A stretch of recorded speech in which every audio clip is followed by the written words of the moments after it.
Apakah kita berdamai dengan Allah? Ini adalah pertanyaan yang sangat penting. Beroleh selamat atau binasanya kita, tergantung pada apakah kita berdamai dengan Allah.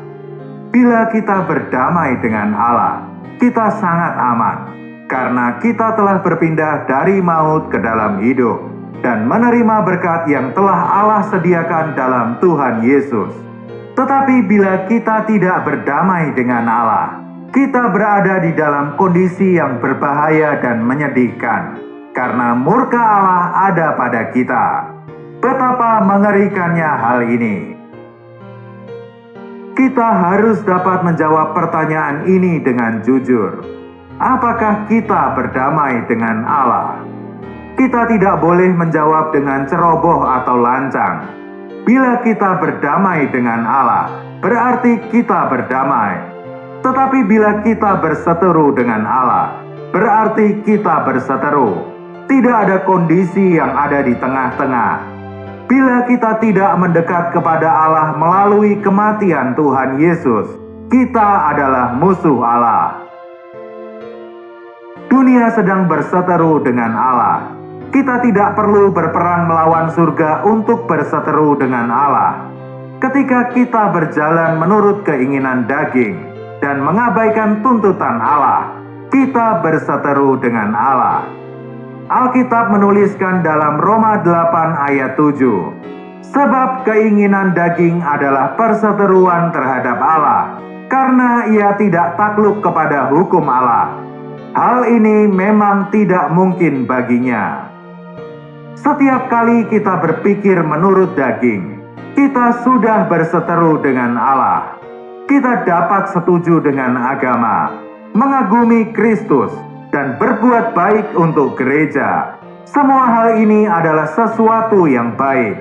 Tetapi hal-hal itu bukanlah sebuah indikasi bahwa kita bukan seteru Allah. Selama kita menaruh pikiran di atas daging, berpikir menurut daging, hal ini adalah perseteruan dengan Allah. Saat kita berpikir menurut daging, kita tidak takluk kepada hukum Allah. Betapa kudus dan benarnya hukum Allah itu. Apakah kita mampu berjalan menurut hukum ini? Berapa kali kita sudah berjalan menurut daging dan nafsu daging? Kita tidak perlu mengadakan pemberontakan untuk berseteru dengannya. Cukup dengan meletakkan pikiran di atas daging dan berjalan menurut daging, sesuatu yang tersembunyi dan jauh di dalam hati kita. Ini sudah membuat kita berseteru dengan Allah. Manusia bukan hanya tidak taat terhadap hukum Allah, mereka bahkan tidak dapat takluk atau tunduk kepada hukum Allah. Secara alamiah manusia sudah rusak. Sering kita ingin berjalan menurut hukum Allah yang kita tahu itu baik dan benar. Tetapi sekalipun kita berusaha dengan keras, seperti ada kekuatan yang memaksa kita berpikir menurut daging dan melanggar hukum Allah. Alamiah kita telah rusak, sehingga mustahil bagi kita untuk dapat taat kepada hukum Allah. Sebelum keselamatan dari Allah dapat datang pada kita, kita harus menyadari bahwa diri kita benar-benar sudah rusak. Dunia ada di dalam perseteruan dengan Allah, dan kita termasuk di dalamnya. Lebih dari itu, bukankah hati kita sering mencintai dunia? Apakah pengakuan dan pujian dari dunia menyentuh hati kita? Yakobus pasal 4 ayat 4 menuliskan, hai kamu orang-orang yang tidak setia, tidakkah kamu tahu bahwa persahabatan dengan dunia adalah permusuhan dengan Allah? Jadi barang siapa hendak menjadi sahabat dunia ini, ia menjadikan dirinya musuh Allah. Dalam Alkitab bahasa Inggris, orang-orang yang tidak setia dituliskan sebagai pezina atau orang-orang yang berbuat zina. Ini adalah firman Tuhan. Yang dikatakan firman Tuhan itu tidak pernah salah. Sehingga tidak setia di sini berarti berteman dengan orang yang tidak seharusnya kita berteman. Kita tidak perlu berbuat sinah yang sebenarnya untuk bersinah di mata Tuhan. Dunia menyalibkan Tuhan Yesus. Bagaimana mungkin kita dapat berteman dengan mereka yang menyalibkan Tuhan dan tidak menjadi musuh Allah? Apakah dunia telah berubah? Apakah dunia hari ini lebih baik daripada ketika Kristus ada di bumi? Bila tidak, mengapa kita bersekutu dengan dunia? Lihatlah orang-orang duniawi yang indah, hal-hal duniawi yang menarik, dan benda-benda duniawi yang menawan. Kita telah membangun ikatan yang tidak terpisahkan dengan dunia melalui orang-orang, hal-hal, dan benda-benda yang ada di dunia. Karena itu kita menjadi musuh Allah. Seseorang yang tidak berdamai dengan Allah melalui kelahiran kembali, dia dipenuhi dengan pikiran tentang orang-orang, hal-hal, dan benda-benda dunia sepanjang hari. Dia mencari ketenaran, keuntungan, dan kekuasaan duniawi. Wajahnya terarah ke bumi, dan punggungnya mengarah ke surga. Dia mengabaikan keperluan Allah, dan dia adalah seteru Allah. Apakah kita sudah dibasuh dengan darah Tuhan yang mahal? Bila belum, dan kita masih menjadi sahabat dunia, kita adalah seteru Allah. Tingkah laku kita adalah sebuah bukti yang kuat bahwa kita adalah seteru Allah. Kita tidak melakukan apa yang Allah mau, dan kita justru melakukan apa yang tidak diperkenan Allah. Setiap hari kita melakukan banyak dosa. Tindakan jahat kita adalah ekspresi dari perseteruan kita di batin.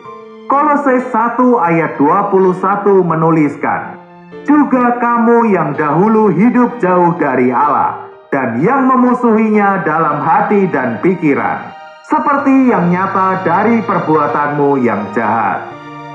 Perbuatan jahat, dosa, pencemaran batin, ini adalah sebuah bukti yang tidak dapat dihapus dari seorang manusia yang berseteru dengan Allah. Roma pasal 3 ayat 10 menuliskan, "Seperti ada tertulis, tidak ada yang benar, seorang pun tidak. Tidak ada daging yang dapat membenarkan dirinya di hadapan Allah. Tidak seorang pun di dunia dapat dibenarkan di hadapan Allah melalui perbuatannya." Semua perilaku dunia adalah perkara yang jahat di mata Allah. Meskipun banyak perilaku yang dapat diterima di hadapan manusia, di mata Allah hal itu masih penuh cacat dan merupakan bagian dalam perbuatan jahat. Apakah perilaku kita di hadapan Tuhan menunjukkan bahwa kita adalah seteru Allah? Jangan berpikir bahwa kita lebih baik dari orang lain. Kita harus menyadari bahwa ada banyak perbuatan jahat, seperti keangkuhan, kesombongan, dan pembenaran diri sendiri yang terselip di dalam semua yang disebut sebagai perbuatan baik. Kita perlu mengakui buruknya kondisi diri kita dan percaya kepada Tuhan Yesus Kristus. Ini adalah satu-satunya cara bagi kita untuk diselamatkan. Tetapi bila kita puas diri, kita akan mati dalam dosa-dosa kita. Kiranya Roh Kudus menerangi kita, sehingga kita dapat menyadari kondisi diri kita yang sebenarnya. Tanpa orang-orang di dunia ini menempatkan dirinya sebagai orang berdosa dan mengakui bahwa mereka adalah seteru Allah, mereka tidak dapat menerima kasih karunia Allah. Tanpa manusia mengakui bahwa dirinya tidak dapat menyenangkan Allah dan bahwa sifat, keinginan, dan perilaku mereka bertentangan dengan Allah, mereka tidak akan dan tidak dapat datang pada salib untuk menemukan keselamatan yang dari Tuhan. Bila manusia menyadari betapa mengerikannya menjadi seteru Allah, dan tanpa mereka sadar akan murka kekal yang akan datang, mereka mungkin mengatakan bahwa dirinya percaya kepada Kristus, tetapi percaya mereka bukanlah percaya yang benar. Apakah manusia itu? Bukankah manusia tidak lebih daripada setitik debu? Betapa kecilnya tempat yang ditempatinya di alam semesta ini. Apa yang dapat dibanggakan? Sedangkan siapakah Tuhan itu? Dia adalah Sang Maha Kuasa. Surga adalah tahtanya, dan bumi adalah tumpuan kakinya. Seumur hidup manusia tidak dapat mendeskripsikan kebesarannya. Untuk manusia yang kecil ini menjadi seteru Allah yang besar adalah sesuatu yang sangat disayangkan dan tidak terpikirkan. Dapatkah dunia melarikan diri dari kebinasaan saat berseteru dengan Allah? Tidak. Alkitab menuliskan, murka Allah tetap ada di atasnya. Karena itu jangan sampai kita tertipu. Kita jangan pernah berpikir bahwa perilaku lahiriah kita sangat baik. Kita perlu menyadari betapa fatalnya bila makhluk ciptaan yang kecil ini menjadi seteru Allah. Tidak ada perkara lain yang lebih buruk daripada hal ini.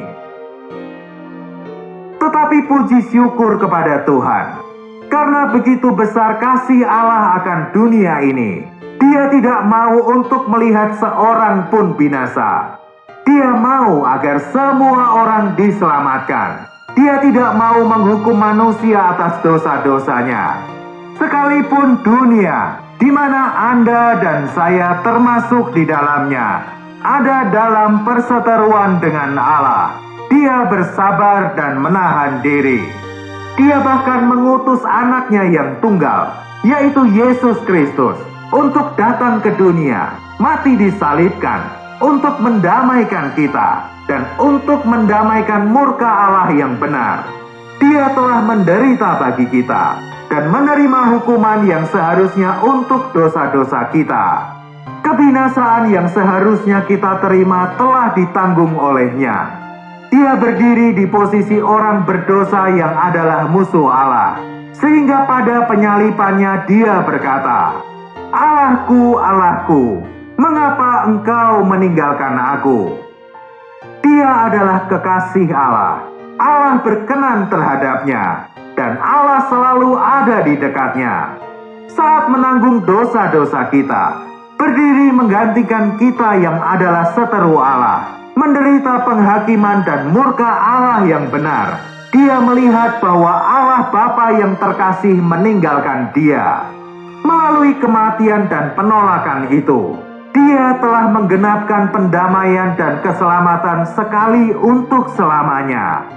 Betapa besarnya kasih karunia ini. Tuhan Yesus telah membayar lunas harganya. Dia telah menggenapkan keselamatan yang sempurna. Tuhan Yesus telah menggenapkan pendamaian. Hari ini keselamatan dan kebinasaan ada di depan kita. Kita tidak dapat diselamatkan karena kebenaran kita sendiri. Pertanyaannya, apakah kita percaya pada keselamatan yang telah digenapkan Tuhan Yesus? Bila kita datang menerima pendamaian yang telah digenapkan Tuhan, kita akan dibebaskan dari dosa-dosa kita, sehingga kita tidak perlu takut akan penghakiman dosa. Alkitab menuliskan, sebab Allah mendamaikan dunia dengan dirinya oleh Kristus, dengan tidak memperhitungkan pelanggaran mereka. Ia telah mempercayakan berita pendamaian itu kepada kami. Kita pasti akan diselamatkan. Dosa tidak akan menghukum kita lagi. Betapa sukacitanya perkara ini. Jadi apakah kita telah berdamai dengan Allah? Nasib kita bergantung pada bagaimana kita menjawab pertanyaan ini.